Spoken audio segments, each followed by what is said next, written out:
Hello, we are live on Transformation TV, and I have Natalie Forrest with me today, and I'll introduce her in a minute. First, I want to introduce myself. My name is Robin Chodak, and I am one of the teachers and authors on Transformation TV, and now I'm your host. If you have been following Transformation TV, you know that Ann Skinner, the lovely Ann Skinner, was your host, but she has gone on to do some wonderful contributions in the world. Thank you so much, Ann. We wish you the best. And if you missed the Super Saturday on March 10th, you need to be sure to go back and watch that, because Ann was talking about her book, The Art of Contribution, and there were other amazing teachers. So it's really important to go back and watch that. And so now you are in for a real treat, because we have Dr. Natalie Forrest with us today. And her resume is amazing, okay? I'm just gonna highlight a few things that for now about her. I'll tell you, she is married, she's a mother, she lives in Baltimore, Maryland, and she is, I'm gonna read some of this because it's so impressive. She is the leading expert in personal performance. She's the international executive consultant, transformational business and life coach. She is the founder of Success Revolutions Training, and she is the executive director for the Women of Global Change. Oh, and one more thing, Natalie, I thought this was so cool that you won the 2016 President's Volunteer Service Award. That is amazing. Yeah, thank you. Yeah, that was actually, I didn't even know I was nominated until I got the letter. So yeah, that was quite cool. Yes, thank you for that. Okay. Well, and then the most important thing, the reason you're here today is because you are a best-selling author on Transformation TV, and you are going to be talking about your book, Be You, Revolutionize Your Performance. So can you just tell us how you ended up here? Oh, hi, Robin. Hi. And hi, everybody. It's a great pleasure to be here, first of all. And it's also a great pleasure to work with Robin and every other teacher at Transformation TV. It's an amazing collaboration, I think, that has been created. So I'm just very grateful to be part of that. I want to say that because part of being you is to be able to be self-confident and collaborate with other people. So that's why I wanted to bring that out. Everybody who's part of Transformation TV is willing to collaborate, is willing to serve each other and help each other. And I think that's a very important aspect. Just like you right now, you're doing this show so that everybody else can get to know the other teachers. So thank you for that. Oh, thank you. It's like you said, it's a pleasure to be here. And I believe that we all have the main goal, and that is we want to help make everyone's life better. Absolutely. And how much is that needed nowadays? But the funny thing about that is and I think you and I know that, a lot of people know that intuitively, it all starts out with you or with me, with the I, A lot of people are so focused on what is out there, and right now we're of course on social media, and there are a lot of distractions on social media from who we really are, or what we should do, what we shouldn't do. And so the part about being you and the way that this book came about is, I want to say, pretty simple, because it's really part of who I am and who I have become throughout my life. It all has to do with performance. And if you are you, this is the biggest nugget, right? If you are you, you will always perform at your very best in whatever you do. Now, that very best may not be someone else's very best. But as long as you are fully you, you're self-confident, you know who you are, you know your purpose, you know your potential, and then you know, of course, your performance ability, that's when it comes together, and that's when you can be free of a bunch of C words like competition, comparison, and you can just give yourself with all your talents fully and entirely. And so I came to this, I think, throughout my life. When I first started, it was very simple because I grew up and when I was born, I already knew I was going to be a teacher. So this makes perfect sense for me to be another teacher. And so it's just a development of how throughout our lives, we sometimes lose ourselves. Mm. And we lose ourselves because of social media, because of the parameters that we're trying to fit in. Somebody who, for some reason, we think we should please, and then we're becoming a people pleaser, and all of the other words, the S words, the should words, not the other ones, the should words. You know, you should be doing this. And so we get lost sometimes in the big labyrinth of what we are here to do. When we're born, we know it. And you can see that in all the children. Like in all my books, I really talk about how it starts with children. I'm a mom, you mentioned that, so I now have like firsthand evidence of seeing that every day. But think about children who continuously just keep practicing, keep doing. The very first time that a child begins to try to walk, they stand up, they fall down, they try and stand back up, they try to take another step. They're not intimidated by, I should be walking by now, or why am I off balance? They're not asking all of those questions. They're just going to go for their goal. Their goal right now is to get from point A to point B without crawling. Right. And they want to do their best. And that's a great analogy, because little children, they're just being me. They're being you, right? Yes. The little children, they're just being who they are. Absolutely. And that's, you know, there are all these videos. I just shared one on Facebook where the little girl tries to jump on a little stool. And it falls over again, falls over again, falls over again. But then finally she gets it. And there's another video of this little girl in the bathroom, you know, jumping up right there where the sink is and just dancing in front of the mirror like crazy. You know, it's going to be a great day. I'm so wonderful. And that's what kids do. You're absolutely right. And then suddenly there comes this point where they look in the mirror or they look at you and they go, my hair's weird.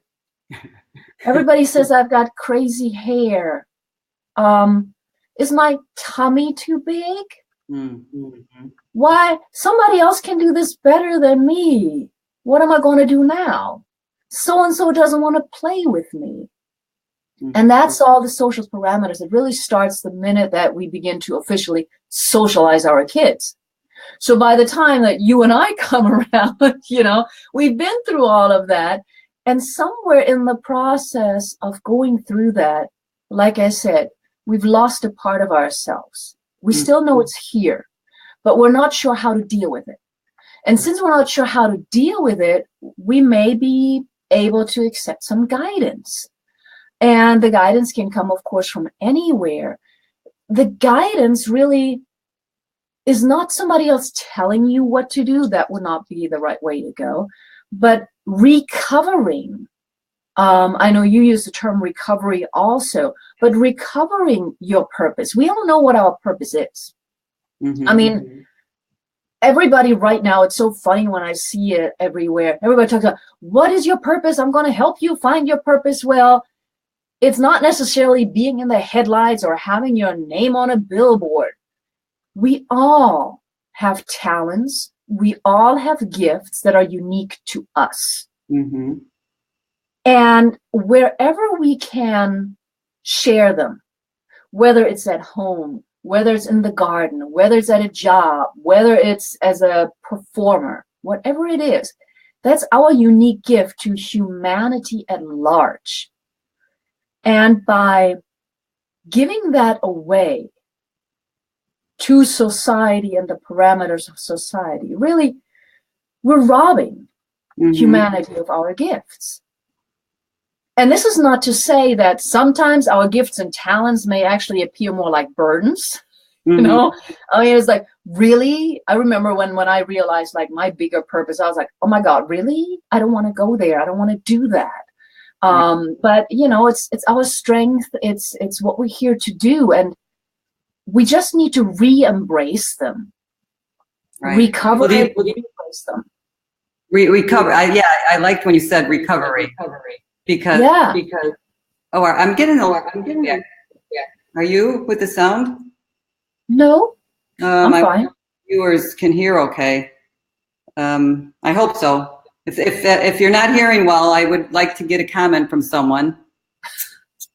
But okay. Yeah. So I like what you said, Natalie, about recovery, because you're right.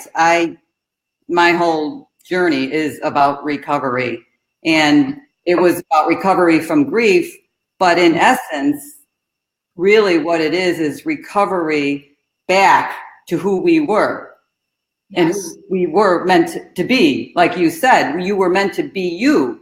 So it's these things that come into our lives, right? And they kind of take that power away from us, so we're no longer us. Is that kind of what you talk about? Yeah, but I want to change one word in what you said. Okay. We give it away. Give it away. It's not taken from us. We give it away. Right. We give it away. Okay. And it's just, it's really the little things. There's a reason why we need to at times conform to a societal setting, right?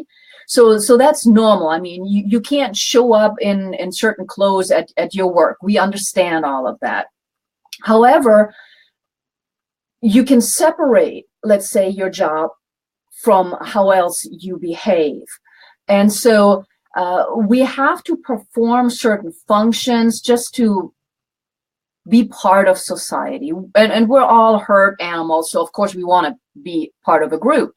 And sometimes that then means that we give it away. We'd rather be with 5 people instead of by ourselves.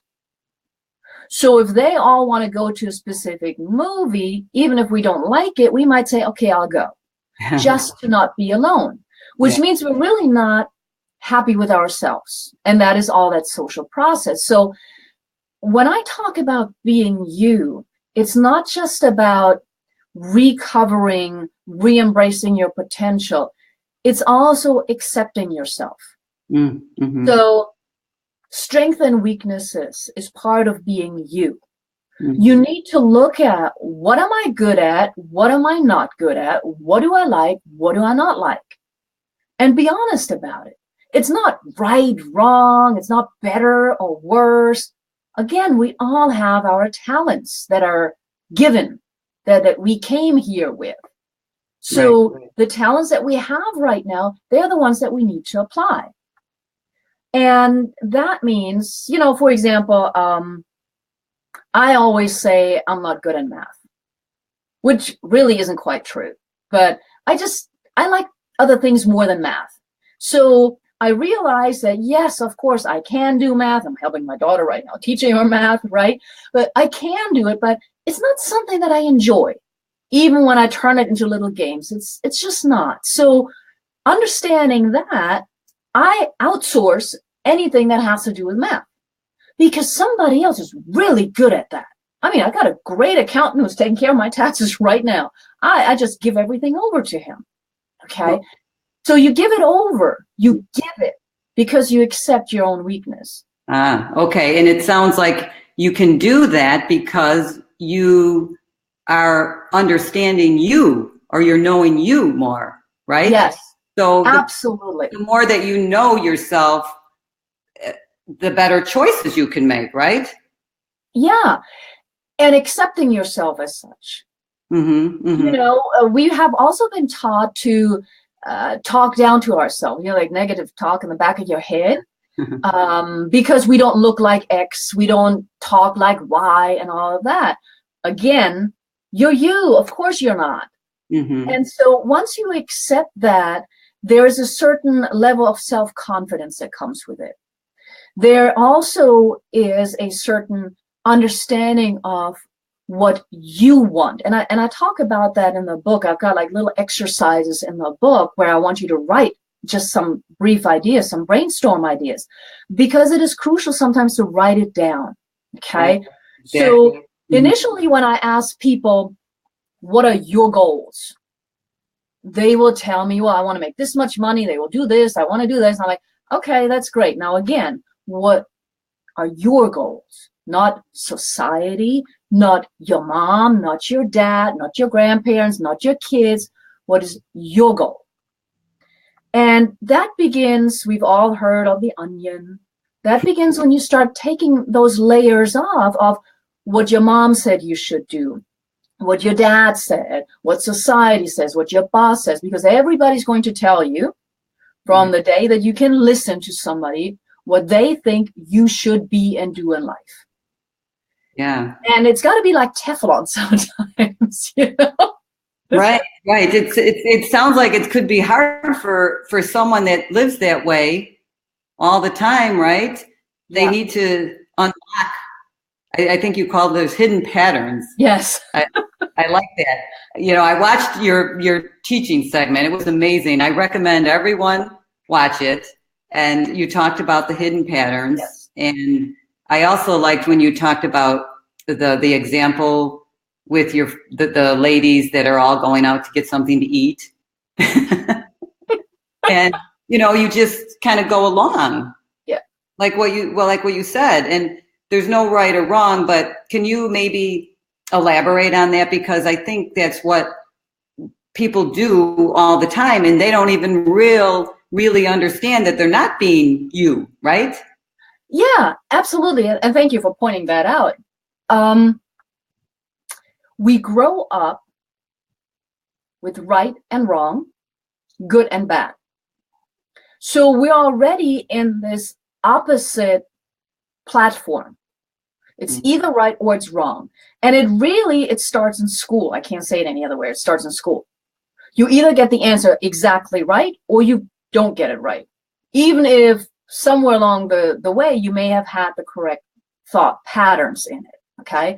You either do it the right way or not. So we're being set up as right and wrong, which means we're always judging. Okay. And I honestly, you know, my background is history, psychology, and all of that. So I know that as human beings, we always judge. We see each other, you know, when somebody, the viewers, when they tuned in, they looked at your hair, they looked at my hair, they were judging in their minds, right? That's okay. But what do you do with it? Right. And so the action on the judgment is a pattern.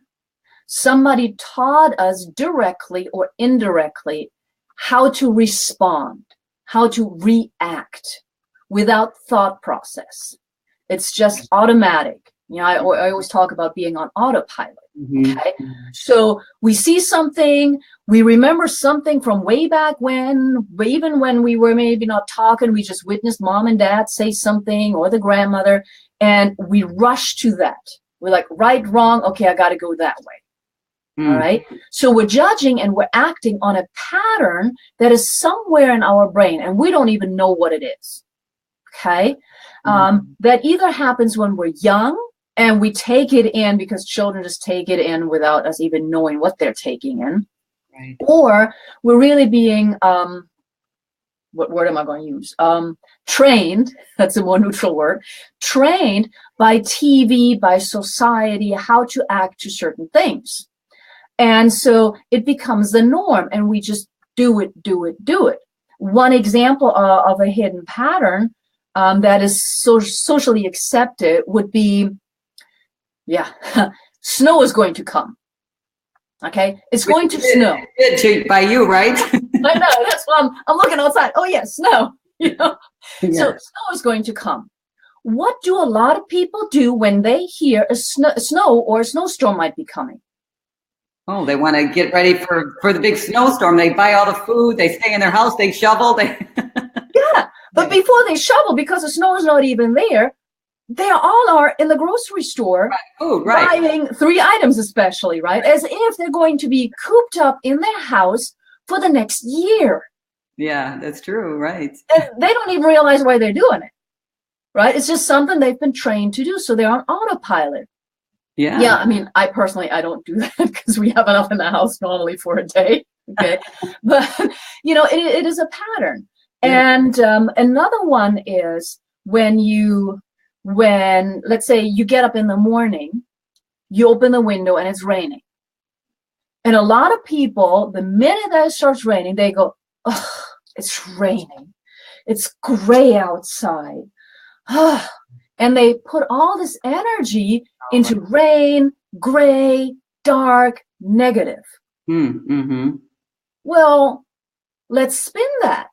Sure. We need the rain. Right. So it's great. Yes. Plus, if there's a little bit of a gray sky, I can turn on my beautiful lava lamp, or I can turn on a candle, or I don't have to wear sunglasses. I mean, it's great. And I can jump in the puddle, So the patterns, however, have been trained. Sure. And getting them out so that you can, going back to what we said earlier, recover yourself is a little bit of a journey. Yes. It's a journey well worth it. And usually what I have found is that when you take one step, and I think one of my sayings is, it only takes one step to freedom. Sure. And so if you take one step, then you do want to identify the next pattern and the next pattern, because we all have that longing to be us. We feel, and I'm not talking about that in my book as much, but I just go where this conversation goes. But we tend to feel a void if we're not fully us. And we're trying to fill that void with other things, whether it's a partner, whether it's materialistic things. So we're trying to fill that. And part of that is always trying to get recognition from an outside source. This is where we try to please other people. This is where we begin to compete and fall into another social pattern about who is better, you or me. Right. And if we're really honest, yes, we're all a little competitive, but we can achieve so much more together than alone. I mean, no man is an island. How old is that saying? Right. And it's sometimes not difficult, challenging if you're a true collaborator. Right. Because the majority of people have been trained to look at you and say, okay, what do you want? What are you going to get out of it?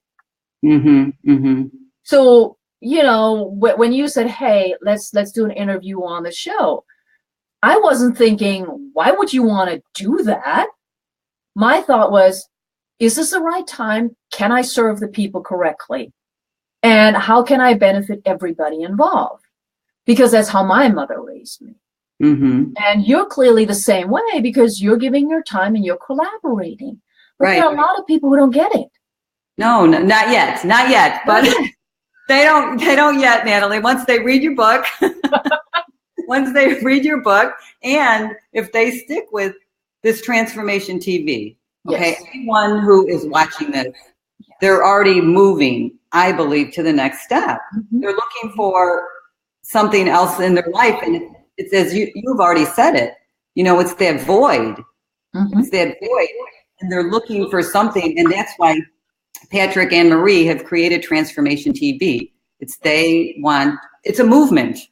Yes, we're involved in this movement of making the world better, and like you said, collaborating with one another, and it's a great place to be, because, as you said, we are serving, and if we can help make one person's life better, well, my life is better just by talking to you today. Mine too. So this is great. And, I was going to ask you the warning signs, and you already did really speak about them. If somebody's watching, probably a lot of times, our initial reaction would be, well, I'm me. What do you mean I'm me? I'm already me. I know me. But there's warning signs. Yeah, absolutely. And I'm looking at the people who are watching, so I don't want to use examples. So if you keep looking for something if you're never satisfied, Mm-hmm. that is a clear warning sign that you've given up some of your own power. Okay? If you're looking for validation, if you're blaming other people all the time, it's them, they are doing. That's one of the biggest warning signs that I've found, because by doing that, number one, you are giving away your power to them. That's obvious, whoever they are. But number two, you're not taking responsibility for your own life. Mm-hmm. So you're in a autopilot reactionary state. What I think is necessary is that we respond. So if something happens, we always have a choice. Yes. And a lot of people don't like me saying that. I do say that in the book as well. And some of my other work, I pronounce that more. I love it. I say it all the time. Yes, I'm with you. we I have love a choice. Okay, do. we may not like some of the parameters of the one choice, but we have a choice. Yes, we do.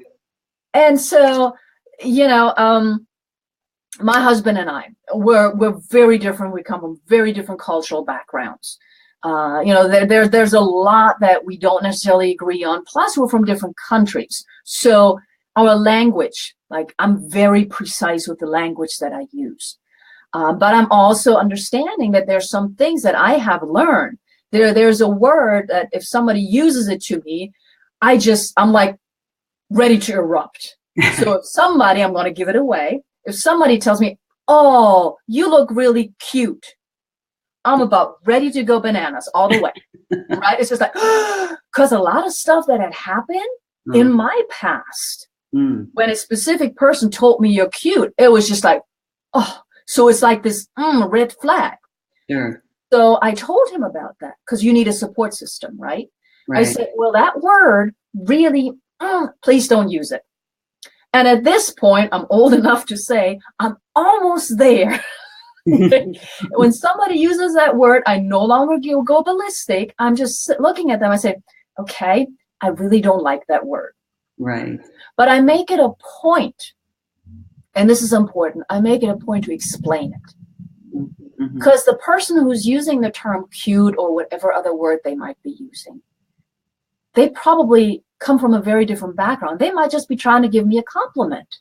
Right. And I'm ready to knock them off their feet. So that's a hidden pattern in my past that was hidden. I identified it, and I'm addressing it.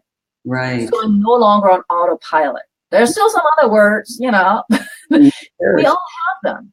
So when somebody says something to you, it's just like when I said, we all judge, but what's the action?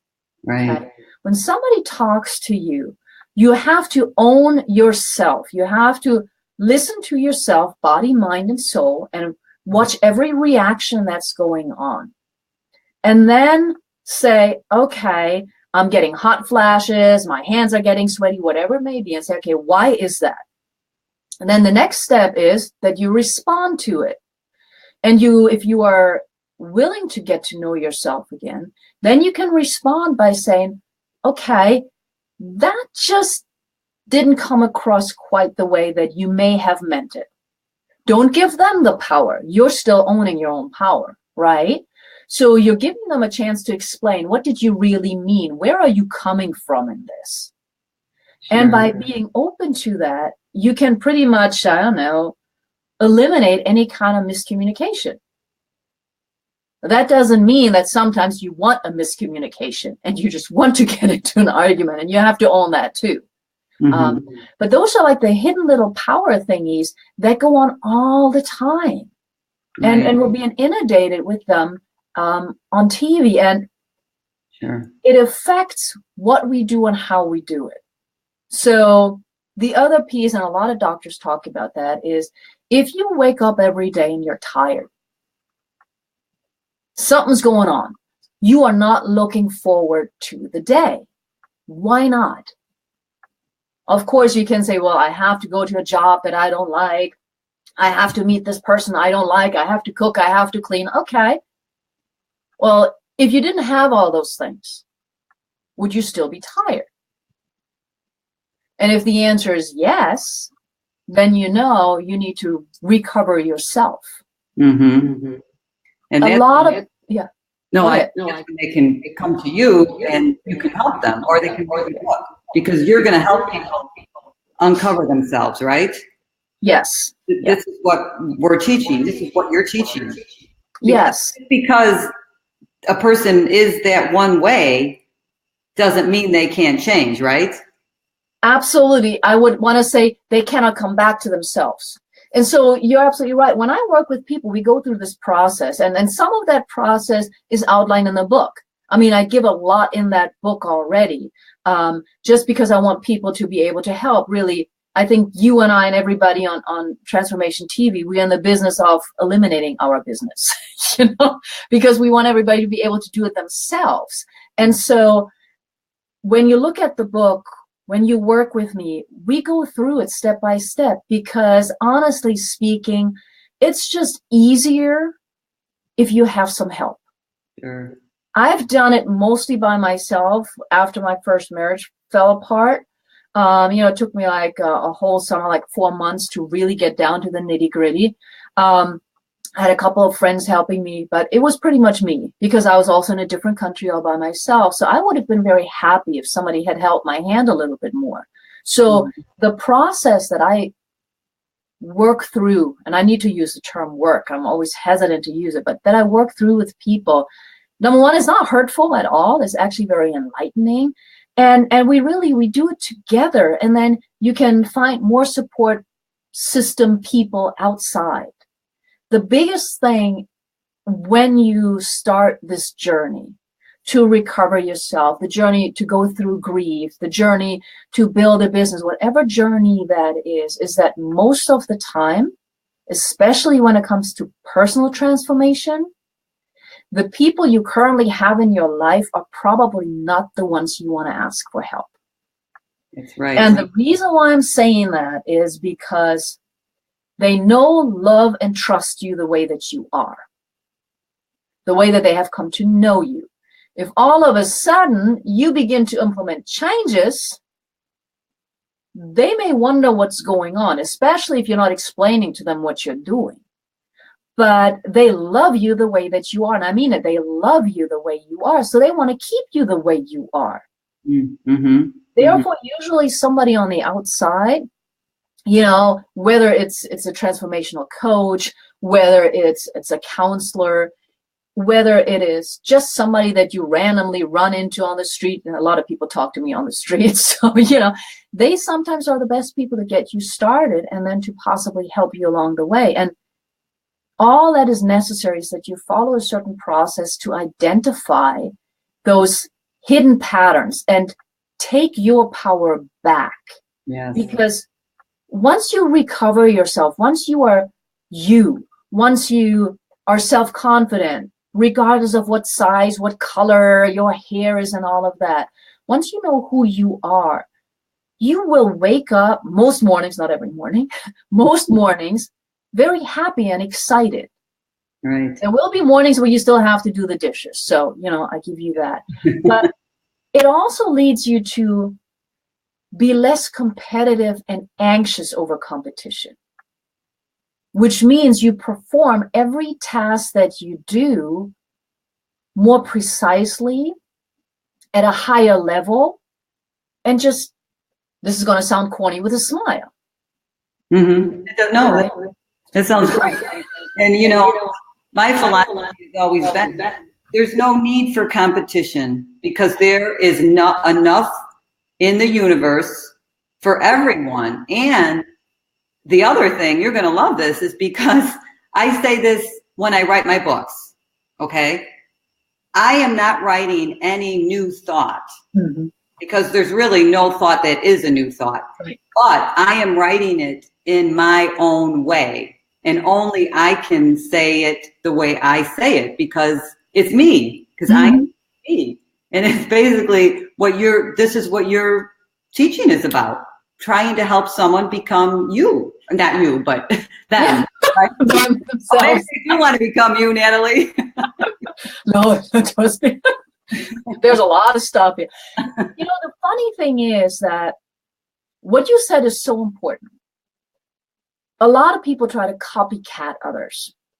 So one of the things that I always say is you have to be you, whether you write a book, whether you create a business, whatever it may be. Your book, my book, we've written it because it's the way we think and we talk. And a lot of people resonate with that, which is great. But there will also be people who don't resonate with it. And that's great. Again, it's not right or wrong. It's find the teacher, find the guide that is right for you. And, you're amazing. All the other teachers on Transformation TV, they're amazing. So go in and find the person that's right for you and vet them. Mm-hmm. And here's another, that's really important because, again, with all of the distractions that we have, just because somebody sounds good and appears to be making, I don't know, thousands of dollars and is always on TV doesn't mean that they're as good as the person who's not on TV and being distracted by all of that. Sure. But you gotta be you, and you gotta find what's right for you. Right. That's really important, and that's, I think, what I try to do in my book. So there are some parameters in my book, but then I help you. I don't make you. I help you. I give you the choice of writing some of your own thoughts down, and it's in multiple steps. Mm-hmm. Because initially you write one way, and then you have a day to think about, and then you write it another way. That's the only way that you can sort of detox your body, mind, and soul from all of the patterns that we've been trained with. Wow, I love that word, detox. That's a good word. Yeah. It's a really good word, because you're right. It's almost like you want to get out the things that are impure, right? Yes. And yes. put in the things that are good, the pure thoughts. Yes. Yeah, that's a great way, a great word. And people, if they go to watch your teaching segment, mm-hmm. they're going to learn a lot. And the great thing is that if they get your boot camp, I mean, it's like they're getting coaching with you. Oh, yeah. When I put that together, I don't know how it was for you when you put yours together, but I had a hard time ending every segment. I was like, well, I think I should put a little bit more in. And for every segment, there are like worksheets and this and that. It's like, I'd rather give them too much because that helps them. Sure. If I hold back, I'm not doing what I'm here to do. Right.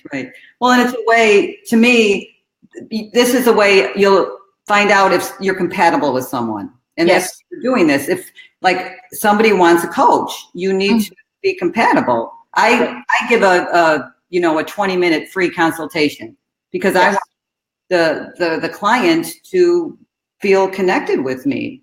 Absolutely. Work together. If it's not me, it's going to be you, or it's going to be another teacher on Transformation TV. It's going to be someone that wants to help, right? And yes. it's going to resonate with us because we are authentic and we're being us, right? Right. And that's the other thing that goes with being you, being collaborative, being self-confident. It's the understanding that everything works in a certain way. We may not understand it 100%, but it works in a certain way, and there's enough for everybody. Yes. I know we live in a time where there seems to be a lack of everything, which is really not the case, but there's enough. So if I talk, like I think we're doing the same thing. I call it coffee and chat, but I want to get to know somebody first. Because maybe I don't feel like I would be good for them to work with. Then who do I refer them to? Right? So understanding that there's enough, I don't have a problem saying, I don't think I'm the right match for you. This person might be better for you. Sure. Just like I can say, no, I'd really like to work with you. So that's really important. That's part of the vetting process as well. How confident are they? And do they really understand what I need? And are they willing to give me other resources? Yeah, right. Absolutely. And you do a lot of work with corporations. Yeah. In companies, so you can help someone not only at a personal level, you can actually help them in their career as well, right? Yeah, I do it more on a team level perspective, but it goes back to being you, because a team can only function if everybody is Well, is confident in what they know and how they do it. So it's like three different layers all rolled in one, helping the team, helping the manager, and helping everybody individually. And yes, that does sometimes, of course, work for their careers as well. Do they want to move up? Do they not want to move up? Do they want to move sideways? You know, what is the best place for them in the team or in the corporation? Yes. Right. And it seems, I know I have friends that are, looking for jobs now, or, someone wants to do something else in their life, and they all often find it difficult. They don't know what. And do you think it's because they don't know themselves enough, and maybe some of those worksheets could help them, right? Yeah. And there are all these pressures that they are opening up to, right? I mean, whether it's, you have to pay certain bills, or what is my friend going to think if I leave this job? Will I ever get another job? The thought of lack. So that is definitely a part of it. Once you know who you are, you worry less about that corner office or what somebody else thinks. And the reason why I can say this is because when I left my first husband, I was in a country that was not my native country. I moved out. I had a job that I enjoyed. I had no idea, however, how I would pay for everything. I had no idea. I mean, I had a couple of cats. I had just bought myself a car because I needed a car now that I was, moving out. I had an apartment. I had no idea how the money was going to end up being there. However, I knew I needed to move out. I needed to do it at that point in time. It was just done. And I was able to pay off everything and save up some money. I'm still sort of like flabbergasted mathematically how that works out, but it did. Sure. So once you are you and you're on your path, not right or wrong, but you're on your path and it feels right, that's when everything happens to make you, I don't know, just happy. Right. And well, fulfilled. Go ahead, sorry. No, about the feeling. I think that's real important too, right? You said when it feels right. Yes. So many times we don't pay attention to how we're feeling. Yeah.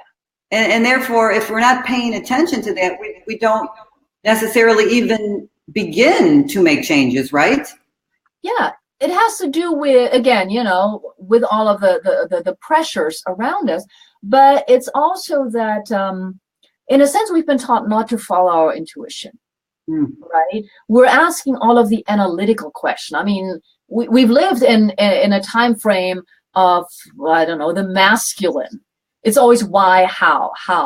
It's always how am I going to get there? Anything that is related to an individual and energy doesn't work through how. It works through the heart. So when you have to ask why, you're already putting a stop sign on it. And it's very difficult in the world we live in not to ask the why. But the amazing thing is that when you just have your, vision boards or whatever you want to call it, your plan, your idea, if you just write down what you really want and your whole heart and soul is behind it, and you focus on that, forget about the why, because we all have a lot of dreams and sometimes we don't know how to get there. But that's not what matters. We just have to keep our eye on the ball. And when we do that, yes, there might be some detours. That happens all the time because we still have to pay bills or whatever. If you keep your eye on the ball, you'll be amazed. Again, I've seen it in my own life, that it works.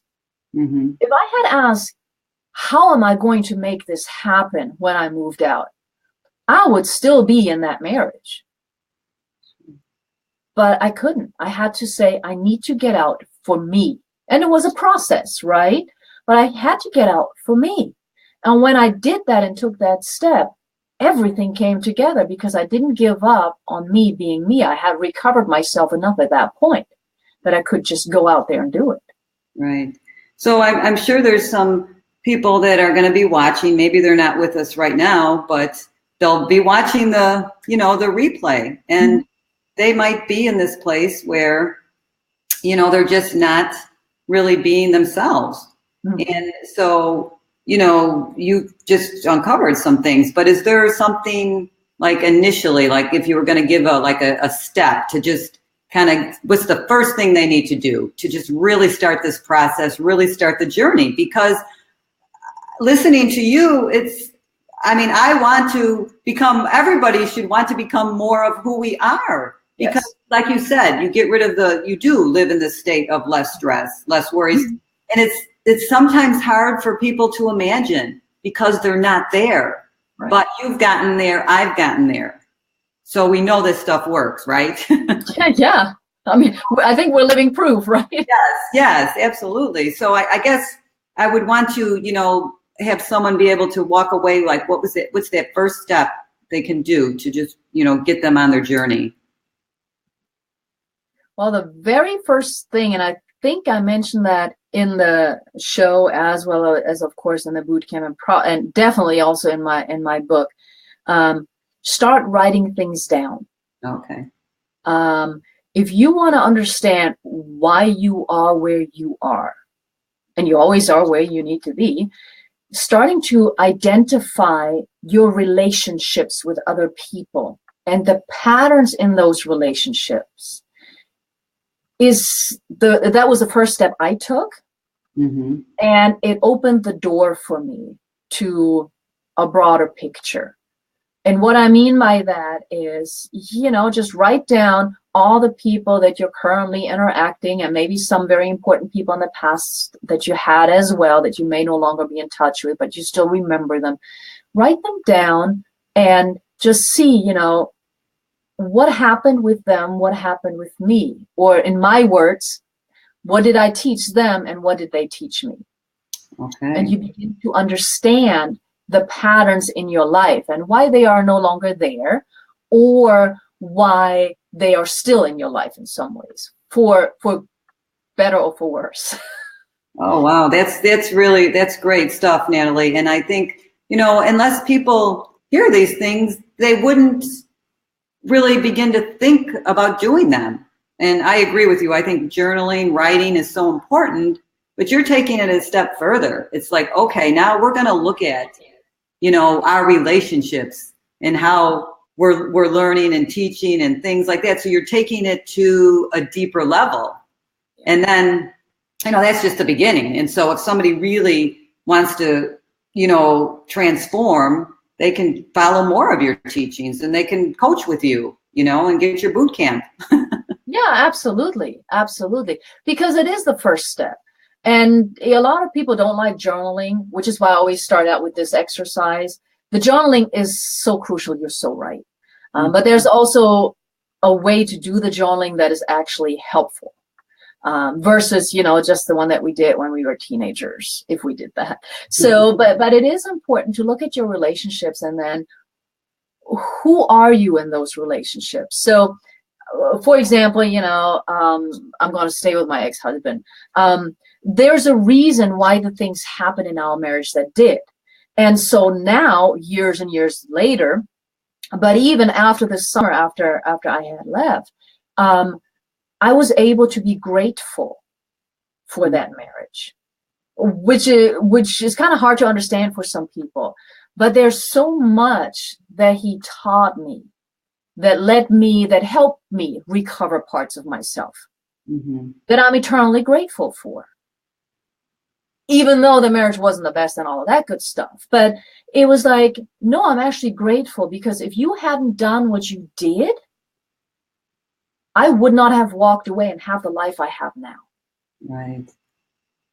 And you can only begin to understand that when you look at your relationships. Again, not in a judgmental way. It's not about this is a bad person, this is a good person. This is about what did they do to me in whatever way they did it, meaning teaching, and what did I do to them? What did I teach them in whatever way necessary? It's not good or bad. And this is where you start breaking down the good, bad, black, white stuff. Wow. That's some really good stuff there. Well, like you said, it takes a little bit of guidance from an outside source to then help you dig deeper. Absolutely. Right. Yeah. Well, I think that we have given, the people watching some really good tidbits to start with, and they can continue on, and like I said earlier, I really believe people are on Transformation TV because they want transformation in their lives. They want to have their lives become better, and they can become better in many, many ways and in different areas. And that's why we're all doing what we're doing. We're all giving our message because we have been transformed ourselves because of our own personal experiences. And you've shared yours with us, and thank you so much for sharing your journey with us. And we're just glad you're here with us.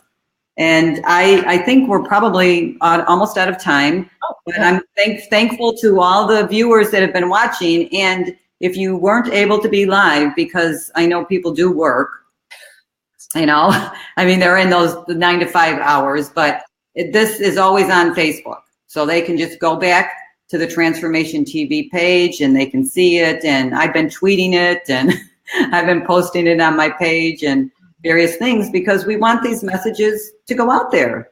We want the world to be better, right? Absolutely. And let me add, though, that this is not the only show that you're doing, right? So if you're saying go back to the Transformation TV page, how often are you doing the show? Every Friday? Every other Friday? Well, I don't know. My goal will be every Friday or every other Friday. Mm-hmm. I'll be on holiday in so yeah, everybody needs to keep checking back. Right. Who are you going to talk with next? What are the next nuggets that you're going to help provide to everybody? Right. Yeah. And the Transformation TV website where all the teachers are. Yes. All the amazing teachers are. They can go in and they can watch the free segment, and then they can click on for $1. They can get your segment. Mm-hmm. Then if they want to buy it, it's probably less than a coaching session. Yeah, most likely. So again, Natalie, I feel like I could talk with you for hours.